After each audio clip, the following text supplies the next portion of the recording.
welcome back to J.P.s World of Wrestling. I am your man J.P. And as of today, it is Wednesday, the day right before Thanksgiving. And last night I actually watched a WCW pay-per-view called World War III, and it was from 1995. Now, I haven't sat and watched all of the 95 pay-per-views from WCW because Nitro kind of started in the middle of the year. So I've only watched like the second half of the year of 95 at WCW. I mean, I've seen stuff before from 1995 from WCW, but that was before Nitro and it was a while ago. But right now we're going to talk about World War III because the story with World War III, so the main event of this particular pay-per-view is a 60-man, 3-ring, over-the-top battle royal, in which, in this case, the winner would become the new WCW champion because the title was vacant because Hulk Hogan was the champion, and then he was in a match, and Jimmy Hart had just turned on Hogan, and Jimmy Hart was now like with the Dungeon of Doom, and he was bad, and he's an evil manager. And Hogan had this match defending the title, and he got disqualified, which means he would still retain the title. But then the next night on Nitro, but the Giant, stole the belt, took it with him.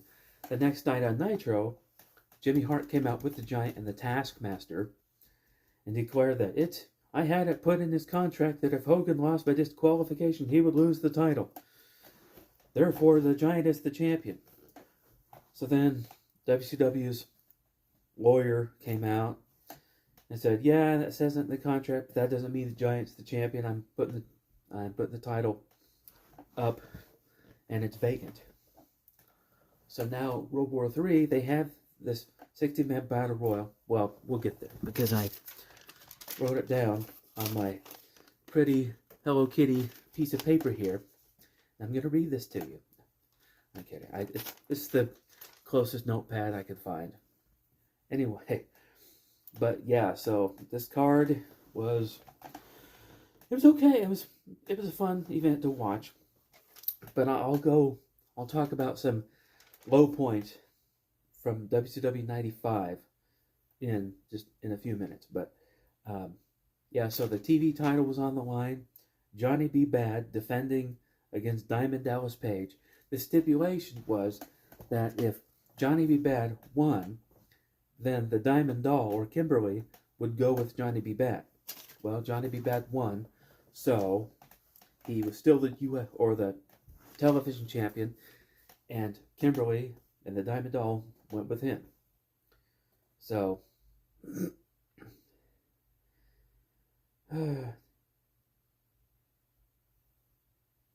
okay, and then there was a taped fist match.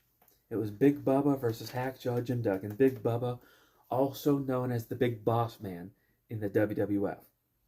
Now, this is a pretty good match. Big Bubba won this match because VK Wall Street came down right as Hacksaw Jim Duggan was on the cusp of victory. VK Wall Street, aka IRF, or Mike Rotunda, came down through. He had intention of using a chain, but Hacksaw used his 2x4 to get rid of VK, but VK threw the chain to Big Bubba. Big Bubba used it against Hacksaw, knocking Hacksaw out. Was able to get the 1, the 2, and the 3.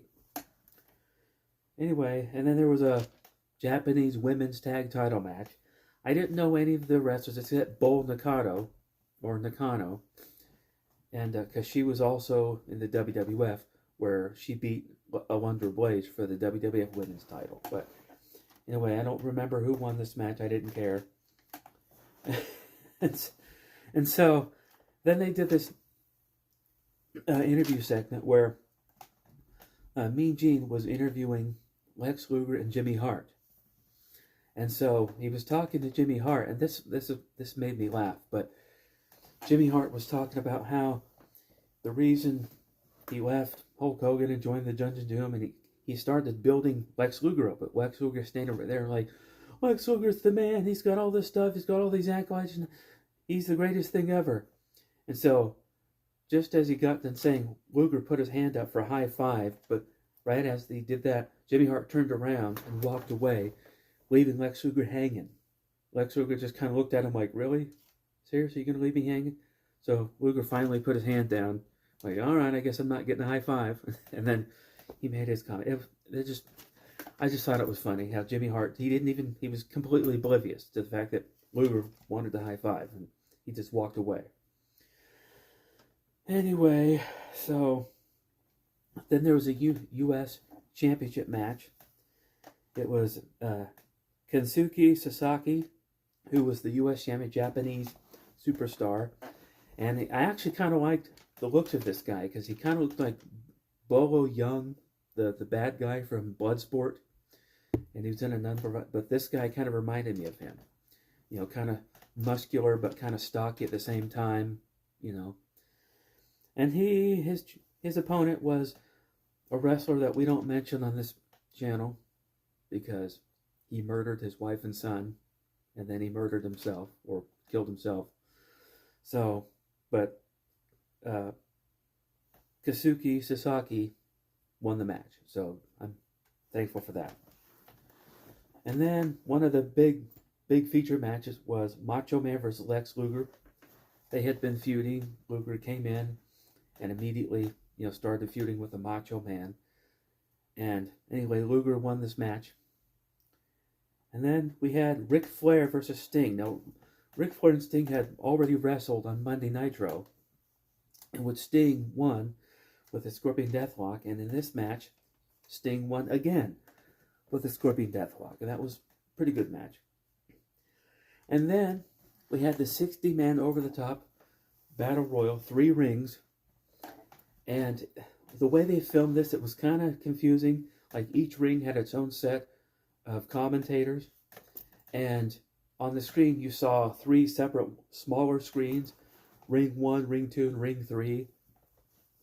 And as each ring cleared out, when one ring got down to 10 guys, they would join the first ring. And then when the second ring got down to 10 guys, they would join the first ring until there was only one ring left full of guys.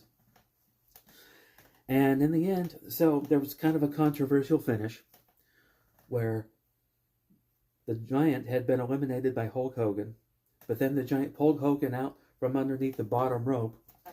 Just at that time, Macho Man cleared out the last guy, so they declared Macho Man the winner and the world champion. But Hogan came in and said, "Now wait a minute, dude. Giant pulled me out onto the bottom rope, dude. I never went over the top." And he was right.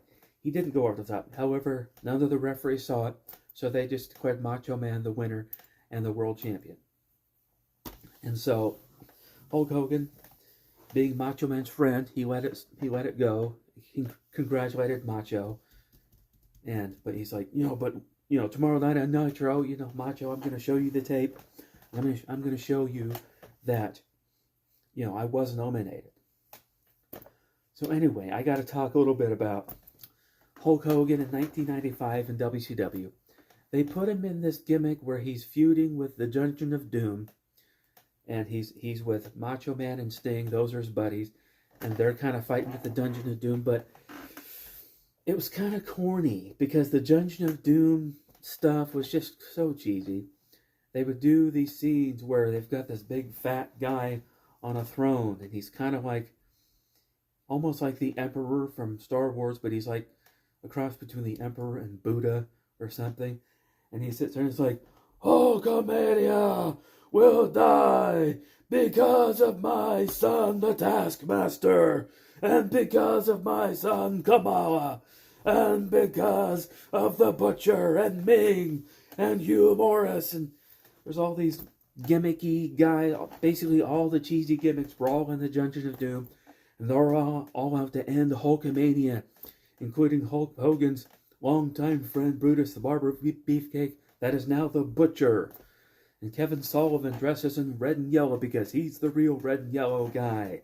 And Hulk Hogan would do these cheesy gimmicks where he goes to the set of the dungeon looking for the Taskmaster, but there's all this fake fog around. There's this cheesy set, and he gets attacked, and then he did this stupid promo on Nitro right before World War III, where, well, right before World War III, for a couple months, Hulk Hogan started wearing all black because he's turning to his dark side to fight the Dungeon of Doom, because he also didn't know who his friends were.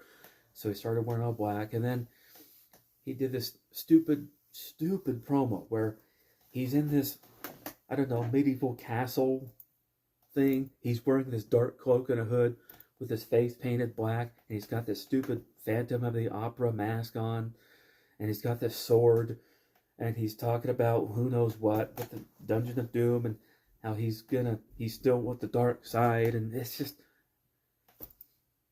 I don't know what they were doing, honestly.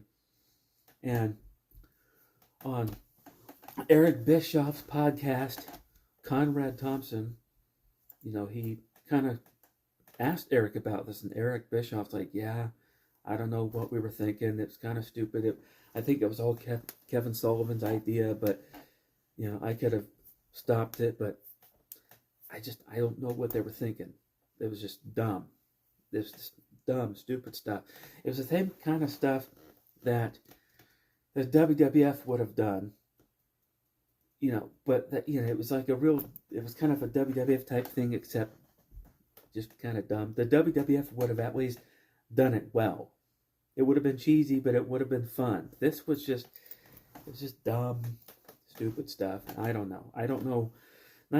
WCW 95 they had some cool stuff going, but they also had some pretty not cool stuff going. They reformed the Four Horsemen, Ric Flair, Arn Anderson, and then they added Flying Brian Pillman and the guy that we don't mention.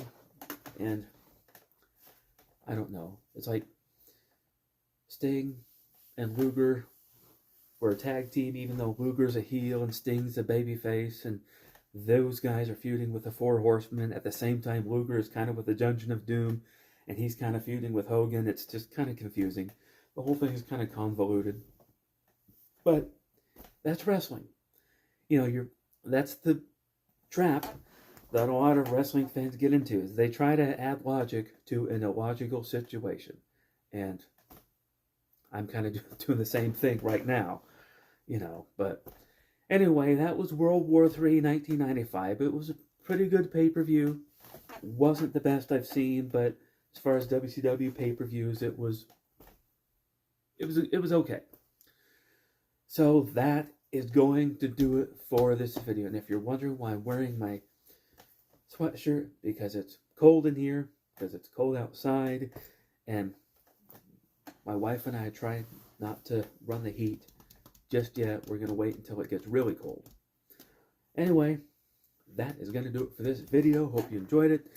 If you're new here, please feel free to go ahead and like and subscribe, and I will see you, bam, next time.